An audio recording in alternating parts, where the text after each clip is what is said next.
In this Zotero tutorial, I will talk about setting up group libraries. These group libraries will allow you to share references and annotated PDF files with members of groups you create.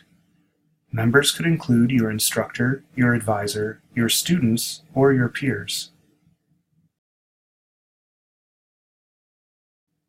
While group libraries are a key feature of Zotero, setting them up is one of the least intuitive procedures in the software. You will need to start by browsing to the Zotero website at www.zotero.org. From the home page, select Login from the upper right-hand corner of the page.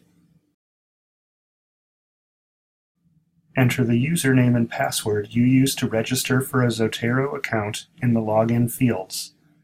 If you have not already registered for an account, you should do so now.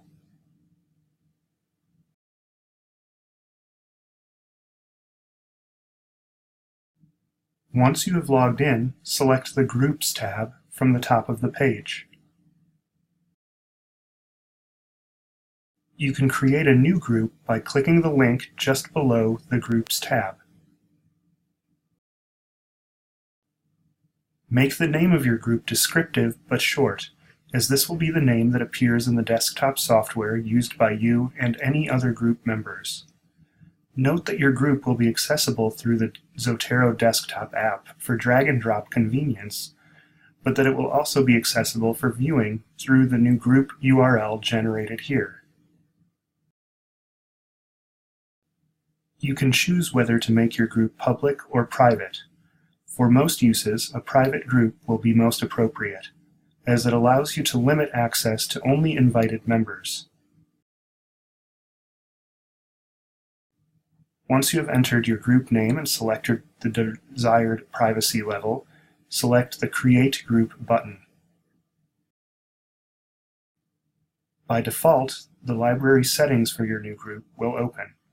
You can keep the default settings or update if desired.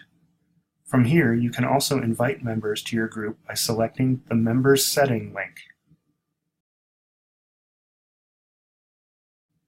You should see yourself as the owner and the sole member at first. To invite new members to share any references to and from this group library, you should send more invitations via email. Once users accept your invitations, they'll also need Zotero accounts. They will also have access to the group library. They can add annotations to PDF files, add and delete references from the library, and perform other functions if you kept the default settings.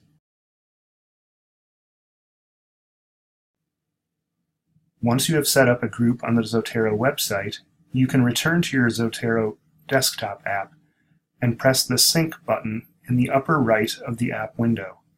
If syncing is set up properly, you should see your new group appear in your list of libraries.